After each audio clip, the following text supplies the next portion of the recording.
I was watching television after the court verdicts of every election. Every governor that comes out, he said, at times, Mr. President, for not interfering. I was watching every governor after Supreme Court judgment.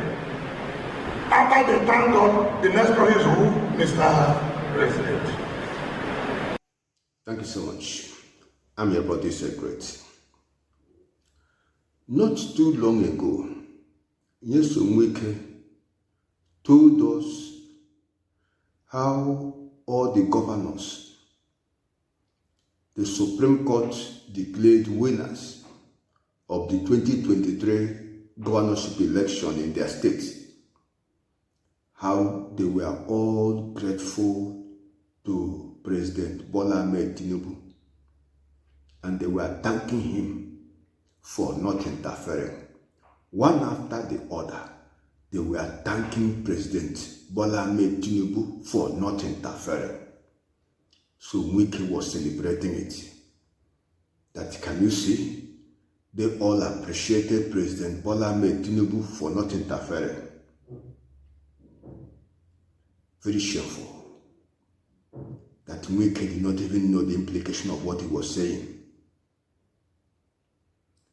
And the governors who were thanking Tinubu for not interfering were not also mindful of the interpretation of their action. How the global village, the whole world is now a global village.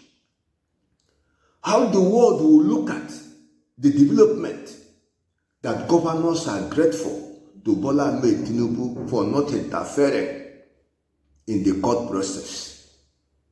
For that reason, the Supreme Court gave their ruling, which everybody considered to be fair and in line with the provisions of the Constitution.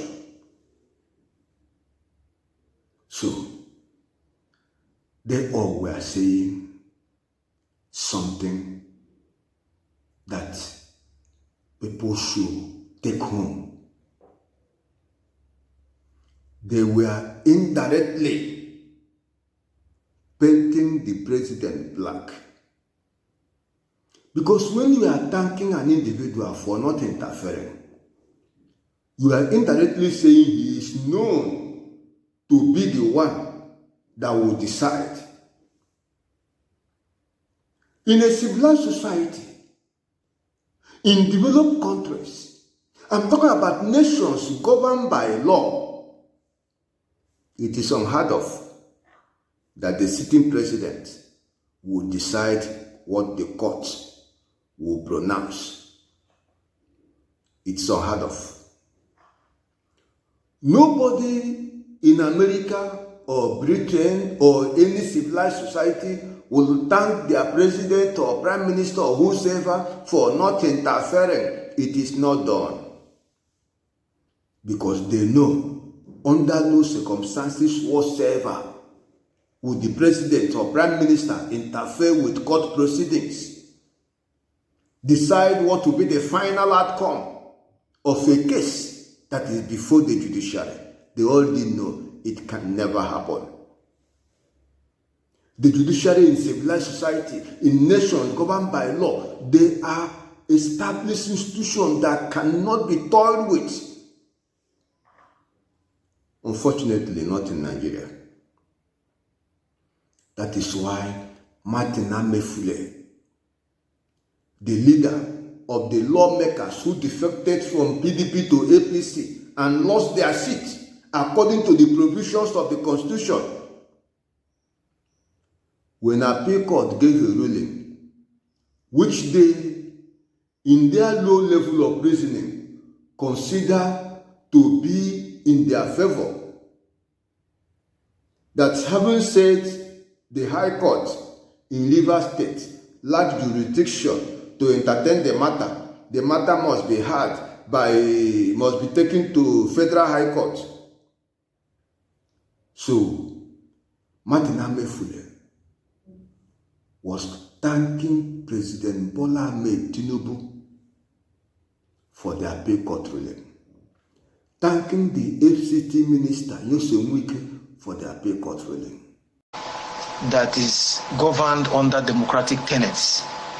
What the Court of Appeal did today is to reaffirm our faith in this country, to reaffirm our faith in this country's democracy. So we thank the Court of Appeal for the interpretations they've done to some of the legal issues, to some of the matters concerning the Rivers State House of Assembly and, of course, River State in general. So we thank Mr. President for what he's doing for this country. Again, we must say thank you to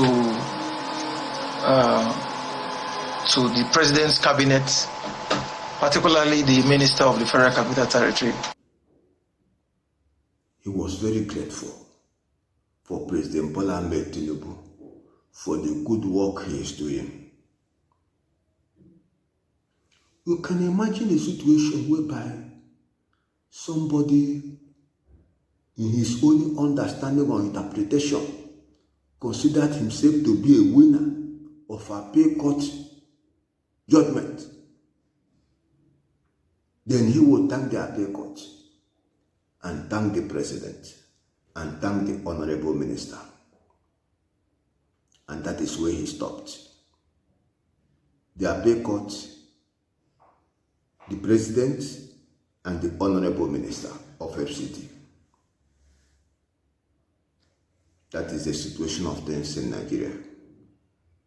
Amaewhule is grateful to the president for their pay cut ruling. So disappointing. Do politicians know the implication of their actions? Do they even consider the type of signal they are sending out? Thanking the president for their pay cut ruling. After thanking their pay cut, you thank the president, you thank Wike. I give. Elections could be written inside Chief of Staff's office. It was done so in my time. We did so. We'll write the results and hand over to the commission. They will just, their business is going to go and announce. And of course, after announcing the results, if you feel aggrieved, you will present before the tribunal. The tribunal is as set up by the state government. They also have their own handouts. Now, the appeal to whatever decision the tribunal takes is at the state high court. They will also have their handout.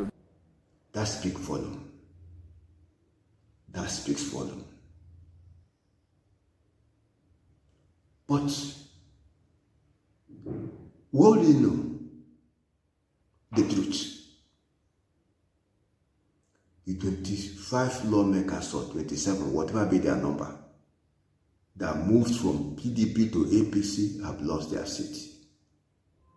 Had it been those people who were APC members and they moved from APC to PDP, by now INEC could have conducted the election in the affected constituencies.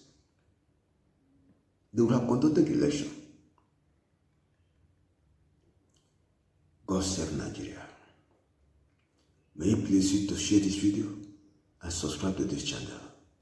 These people need to know, even when they have lost every sense of shame, they need to know we understand their game. They need to know we are still there to tell them the truth. According to the Constitution, the defected lawmakers have lost their seat. Whether a court pronounced them that they have lost their seat or no court pronounced them, according to our Constitution, they have lost their seats. The judiciary already had documents in which they clearly stated that they have moved from PDP to APC. It cannot be altered. Nothing anybody can do to change the development.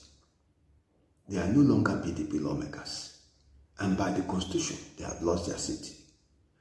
No matter how you thank the president, or thank the appeal court, or thank Wike, tomorrow you may even thank Chief Judge of the Federation, thank anybody you want to thank. According to the Constitution of the Federal Republic of Nigeria, you all are former lawmakers. That is the truth and nothing but the truth.